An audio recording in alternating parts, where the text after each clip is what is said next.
The HOA tried to tow SWAT veteran Dominic Henley's truck illegally right from his own property. Their smug president, Joanne, had been secretly paying herself stress bonuses from public funds, but Dominic had a plan, and a war buddy with a badge. Just wait till you see how justice hit back, hard. Dominic Henley wasn't the type to make noise. 42 years old, 15 years in SWAT with over 200 breach entries under his belt and now retired. Not because he had to, but because one day he looked in the mirror, saw the burn in his eyes, and decided he'd seen enough.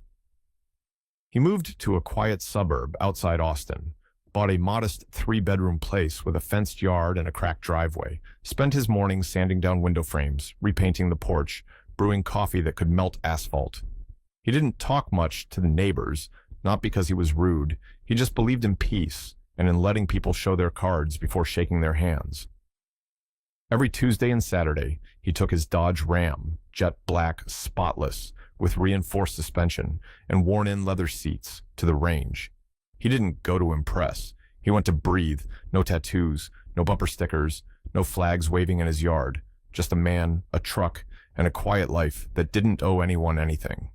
That truck had been parked in the exact same spot for 2 years, right outside his own property, next to the curb, never blocking the sidewalk, never over the fire hydrant, never breaking a single ordinance in the 1,000-page HOA handbook he'd read cover to cover the day he moved in. A habit from his former life, know the rules better than the ones enforcing them. But that morning, April air still damp with spring dew, something yellow and aggressive was slapped dead center on his windshield. He stepped out in jeans and boots, coffee in hand, and saw it. Thick block letters on a neon background, screaming at him like a drill sergeant with something to prove. Notice of violation. Vehicle subject to towing within 24 hours. He stood there a second, quiet, reading it once, then again. The language was petty, almost smug.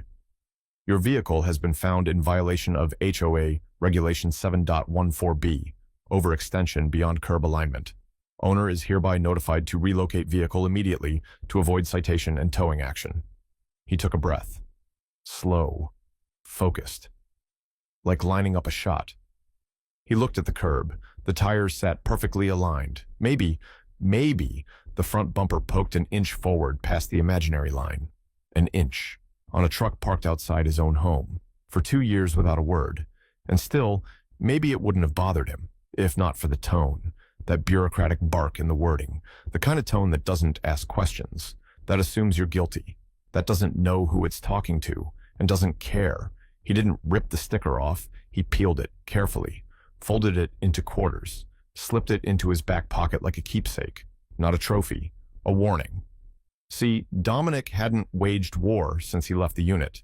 He hadn't kicked in a door, hadn't shouted commands, hadn't had to be the storm in a long time. And he liked it that way. He liked silence. He liked normal. But something about that sticker, about the way it just appeared, triggered a deep, steady snap in his bones, like an old fracture that never fully healed, deciding to ache again.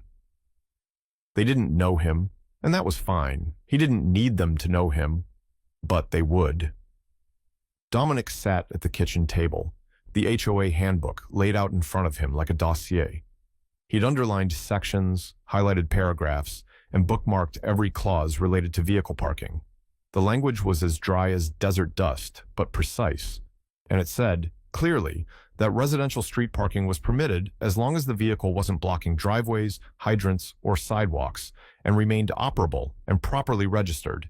His Dodge ticked every box. It wasn't even a close call. It was legal, period. He closed the handbook and let out a long breath through his nose. Not frustration. Not yet. Just processing. Calculating. Assessing. That evening, he put on a clean shirt, boots polished to a dull shine, and walked the 3 blocks to the community center where the HOA meeting was being held. The room smelled like weak coffee and tension. Fluorescent lights buzzed overhead, folding chairs, fake plants, and a dry erase board that hadn't been used in weeks. Typical. There were only 3 people at the head table. Joanne Calhoun, the self-appointed president of the HOA, sat dead center, looking like she'd just stepped out of a Southern Living magazine, if that magazine were printed in Venom. Her mouth was pressed into a flat, unbothered line, and she wore a scarf like it was armor. To her right was Brian, accountant by title, passive by nature, late 40s, hunched shoulders, eyes that never quite looked up from his clipboard, and next to him, a pale, slack-jawed man with a company logo stitched onto his baby blue shirt, Preferred Community Services. A contracted enforcement clown. Dominic had seen his type before, someone who thinks the clipboard gives him spine. Joanne didn't ask Dominic why he'd come. She didn't greet him. She just launched straight into it, flipping a page she clearly hadn't read and saying, "Rules are rules, Mr. Henley. Pickup trucks, especially oversized ones, are not in keeping with the community aesthetic." Dominic stood still, arms relaxed at his sides, voice level. "It's street legal. It's parked on the curb. The rules don't say anything about the type of vehicle." She waved her hand, dismissing him like smoke. "The board has discretion. We've had multiple complaints about your truck's presence. It disrupts the landscape." "The board," he said flatly, "is 3 people sitting behind a folding table, and 2 of them haven't spoken once." Brian looked down. The preferred guy blinked twice, then resumed staring at the wall. Silence hung like smoke. Dominic turned slightly, not raising his voice, not changing his posture. "What about the Camaro parked on the Calhoun's front lawn? The one with the busted bumper and expired tags?" Joanne stiffened. "We're not discussing my son." That was it.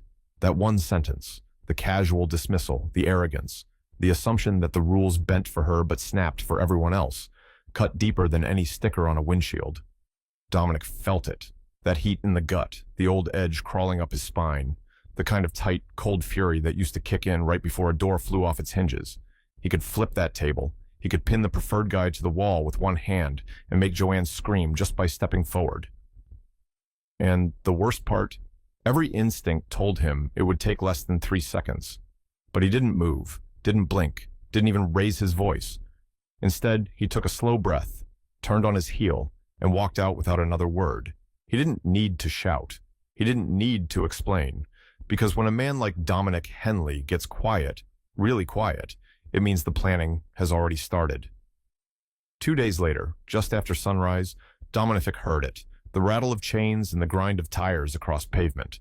It wasn't the usual morning noise, not the joggers, not the sprinklers clicking on a neat suburban rhythm. This was rougher, heavier, a sound that didn't belong. He rose from his chair without rush, pulled the curtain back an inch. Outside, in his own damned driveway, a tow truck sat tilted, half lifted, its boom arm locked onto the rear axle of his Dodge. Chains clanked as the truck began its slow winch, hydraulic groaning under the weight of 8,000 pounds of steel in principle. Dominic stepped outside. No jacket, no shoes. Just his worn jeans and a faded black t-shirt with a bleach stain near the hem. His expression didn't change. His posture didn't shift. But his voice was the kind of calm that made trained men hesitate. "Put the truck down." He didn't yell, didn't bark. He stated it. Like a command you don't argue with, like gravity. The tow truck driver froze mid-motion.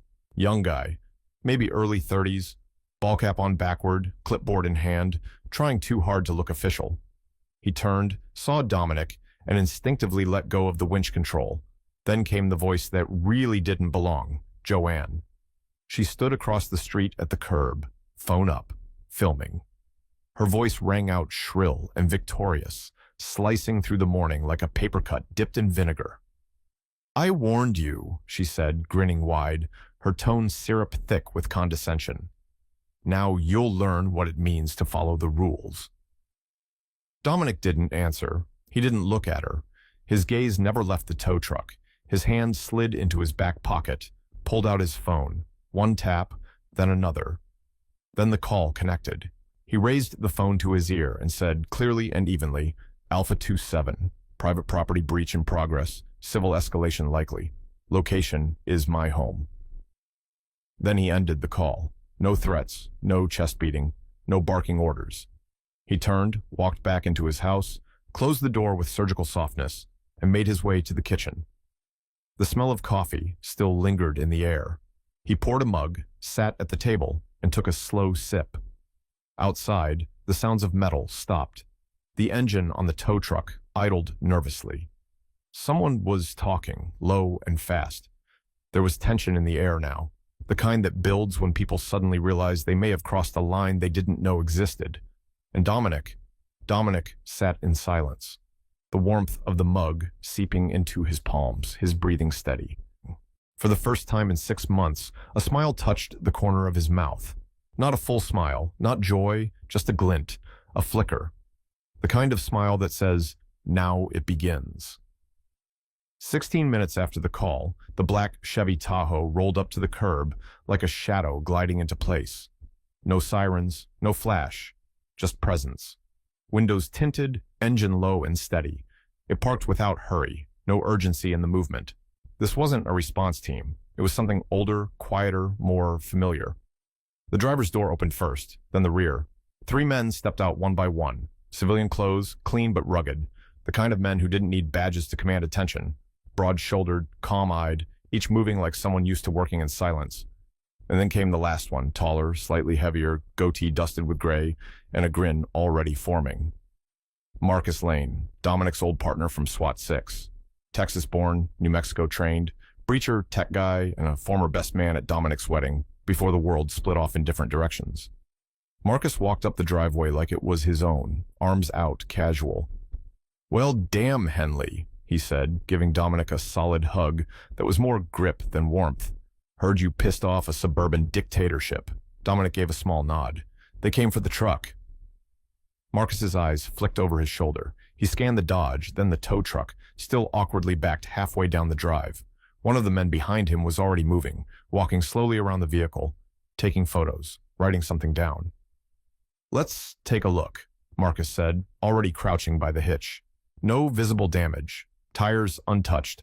This clamp here," he tapped the tow connection with a penlight, "wasn't supposed to be used on private property, not without a warrant or at least HOA legal support."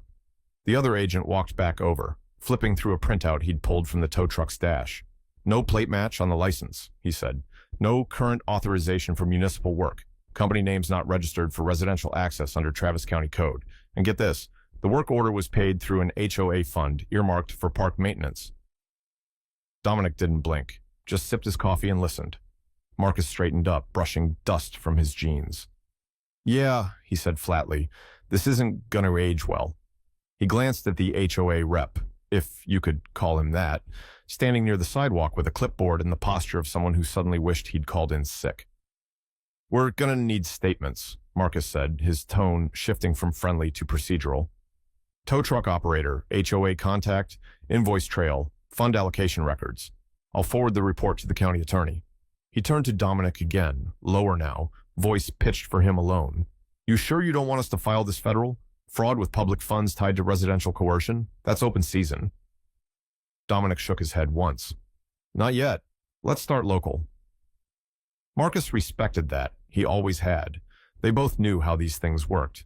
Escalation was easy. Containment was harder, but cleaner when done right. The team kept working. Photos, interviews, documentation. No yelling, no threats. Just methodical dismantling of the lie, one paper cut at a time. Dominic watched them, silent. He didn't need revenge. He needed clarity. And now it was coming. Dominic didn't wear a badge. Not today, and he didn't need one. He stepped through the glass doors of the Travis County substation just after noon, the sun still hanging hot and low in the sky, casting long shadows that stretched across the worn parking lot like cracks in concrete. The building hadn't changed in a decade, same flickering fluorescence overhead, same stale smell of burnt coffee and paperwork. The front desk officer glanced up at him briefly, then back at her screen. She didn't ask for a name. She didn't need to. He nodded once, curt but polite, and headed down the hallway toward the back, toward the office with the frosted glass door that read Detective Frank Mendez. The door was slightly ajar. Dominic didn't knock. He just pushed it open and stepped inside. Mendez looked up. The man had aged, but not softened. The lines on his face were deeper, the hair grayer at the temples, but the eyes were the same, sharp, unreadable, and a little tired in that way only career cops ever seemed to be. He sat behind a cluttered desk, stacked with case files, legal pads, and a half-empty cup of what Dominic could only assume was his third or fourth coffee of the day. "Well, I'll be damned," Mendez said, leaning back slowly in his chair. "Dominic Henley, you finally come back to put in for that desk job?" Dominic didn't return the smile. He didn't joke. He reached into his coat pocket, pulled out a small black flash drive, and set it down on the desk like a weapon. "I need you to see this," he said. Mendez glanced at the drive, then back at Dominic's face. His smirk faded a bit. He knew that look. It wasn't about a favor. It wasn't social. It was business. And it was serious. Without a word, he grabbed his laptop, plugged the drive into a side port, and opened the folder that appeared. HOA_expenses_unreported. Mendez raised one eyebrow, then started clicking.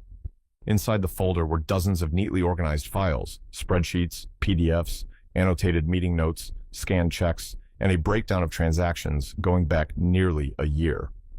Each entry was color-coded. Each payment matched against public records, board meeting minutes, and city-registered fund allocations. Dominic sat in silence across from him, arms crossed, eyes steady. Mendez clicked into a file labeled Executive Stress Compensation 8 months. Then paused. "You've got to be shitting me."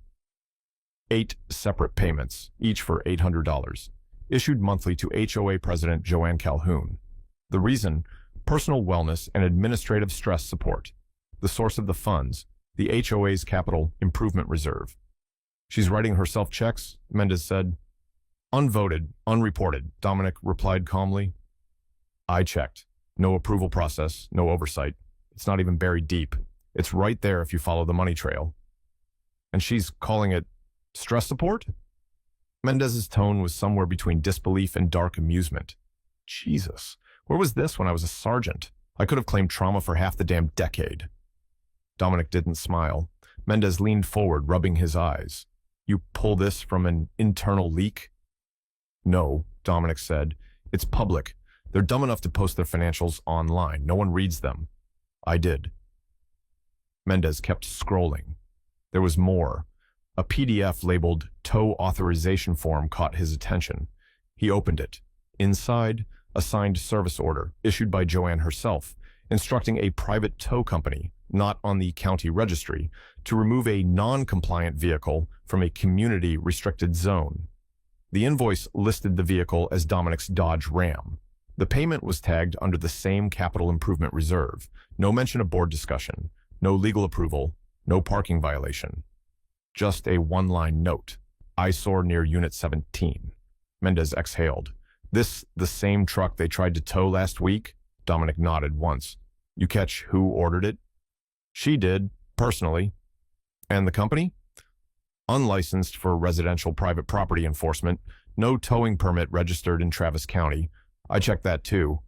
Mendez sat back in his chair, lips pressed together, fingers steepled. "So let me get this straight," he said slowly. "She's using community funds, money meant for sidewalks, storm drains, light poles, to pay herself stress relief stipends, and she's hiring illegal towing companies to remove vehicles she doesn't like, from public curbs." "From in front of my house," Dominic clarified, "with no notice, no due process, then filmed it while laughing." Mendez let out a low whistle. "She got guts, I'll give her that, or no idea who she's dealing with." "She will," Dominic said, voice level. Mendez looked at him for a long moment, then opened a notepad and began writing. "I'll send this up," he said, "first to city code enforcement, then maybe the county auditor. Hell, this might even land in the DA's office, depending on what else we dig up." He stopped, then looked back at Dominic. "But do me one favor, all right?" Dominic raised an eyebrow. Mendez pointed a pen at him. "Try not to burn the whole neighborhood down before I finish the paperwork." For the first time in days, Dominic gave a dry chuckle. Just a breath. Just enough to break the tension. "No promises," he said. And then he stood, quiet, calm, and walked out the door, leaving the drive behind like a grenade with the pin already pulled. 1 week later, the summons arrived in a plain envelope, hand-delivered, no return address, folded tight like it didn't want to be read. Dominic opened it, standing at the kitchen counter, still in his running clothes, a half-drunk cup of coffee cooling beside the sink. He read it once, slowly, Then again, not out of confusion, but to keep himself from laughing. Violation of HOA policy, intimidation of a contractor, potential threat to community safety. The language was stiff and overreaching, like someone trying to write tough but choking on their own vocabulary. The hearing was scheduled for the following Monday at the local courthouse, a low stucco building that handled zoning disputes, parking violations, and small claims cases between neighbors who let their bushes grow too wide. Dominic showed up on time. He wore a charcoal gray suit that still fit like it had 10 years ago, pressed shirt, no tie, clean shave, cold expression. He looked like a man walking into a board meeting, not a legal ambush. Beside him stood Colonel Ray Beckett, retired JAG prosecutor, former Marine, decorated legal officer with a combat ribbon from Kandahar and a voice that could silence a room without raising a decibel. They hadn't seen each other in 6 years, but when Dominic called, Beckett didn't even ask for details. He just said, "Send me the files," and then, "I'll meet you there." Inside the hearing room, everything looked like a staged drama. A folding table with a water jug, mismatched chairs, a tired judge in bifocals behind a scratched bench. Across the aisle sat Joanne Calhoun in a navy blazer 2 sizes too tight, her mouth set in smug tension, and next to her, a hired civil attorney who looked like he charged by the hour and hadn't read the brief. The judge opened the session with a sigh and began reading the statement of claims that Dominic Henley had verbally intimidated a contractor, failed to comply with community guidelines, and posed an escalating threat to neighborhood cohesion. Before he could reach the second paragraph, Beckett stood, calm, confident, one hand in his pocket, the other resting lightly on the folder in front of him.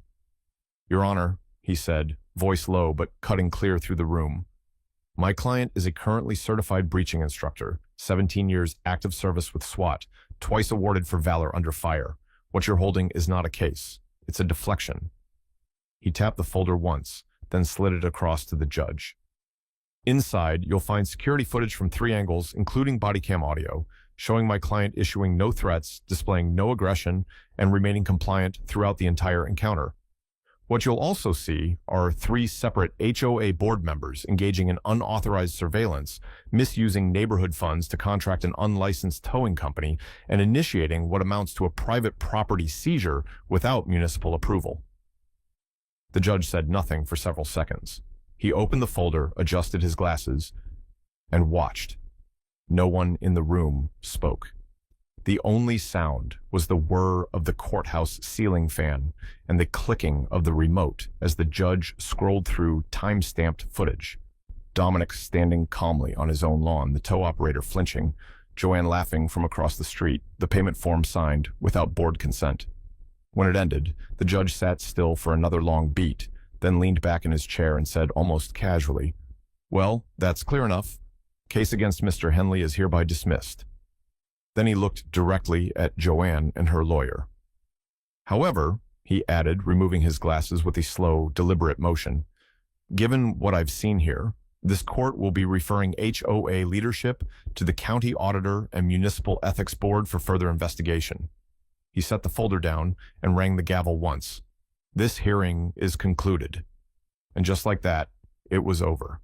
Not with a bang, not with shouting, but with silence and the quiet, undeniable weight of accountability landing exactly where it belonged. The next morning, just after 7, the first car rolled in slow, standard patrol unit, white with blue decals, 2 officers inside. 15 seconds later, a black SUV followed, government plates, no markings. Then came the Tahoe. That Tahoe. The same one that pulled up to Dominic's house 2 weeks earlier, with the same matte black finish and the same dark-tinted windows. It parked curbside without a sound, like a shadow falling across the pavement.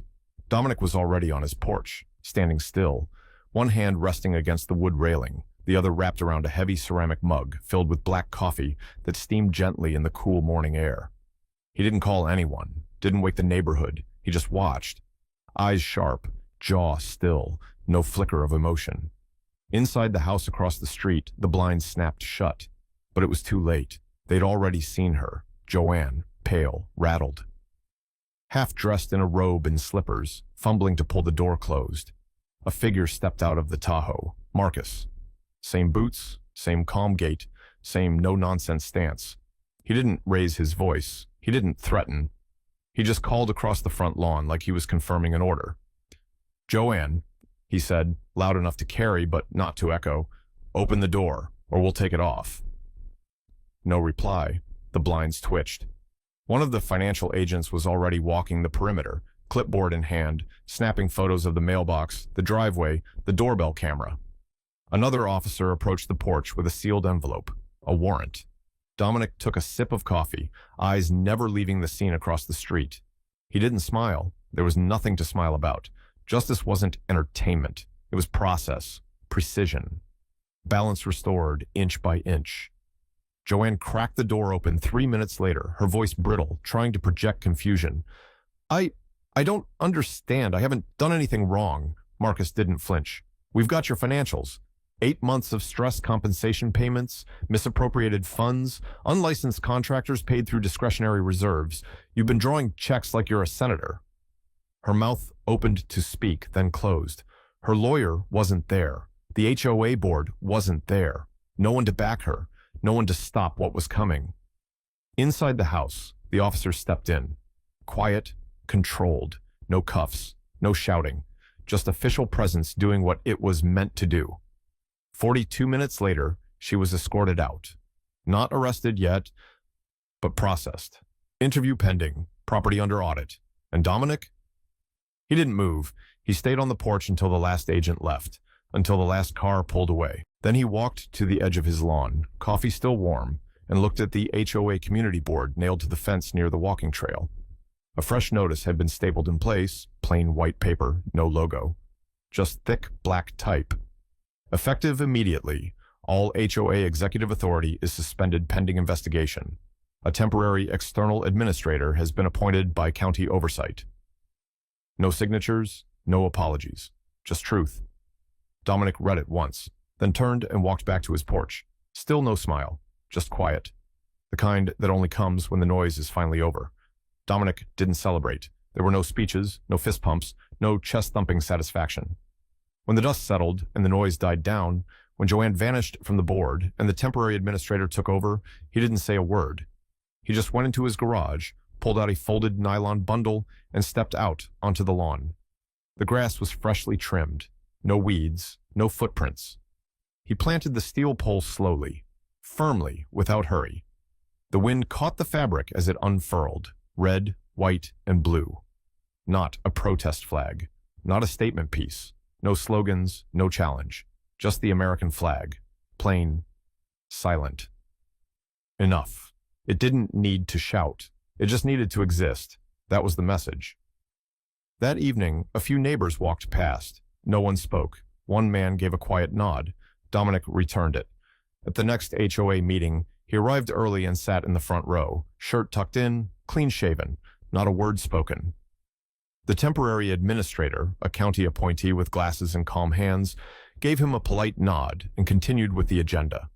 No one objected to Dominic's presence. No one questioned his seat. The old board was silent, faces down, eyes on their notes. Joanne's chair remained empty. Outside, under the street lamp, his truck sat exactly where it had for 2 years. Curbside, legal, spotless. No boots on the tires, no warning tags. And next to it, staked into the grass just a few feet from the front wheel, was a new sign. Simple white plastic, black block letters, SWAT veteran, parked here. Problem, no one touched his truck again.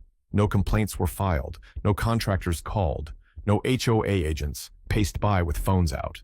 The entire street grew quieter, not tense, just still. Dominic didn't gloat, didn't watch from behind curtains. He still sat on the porch with coffee in the mornings, still drove to the range twice a week, still nodded at people the same way he always had, once flat and done. But now the nods came back, sometimes with a hint of respect, sometimes with the subtle glance of people who understood exactly what had happened and why no one wanted to test the edges again.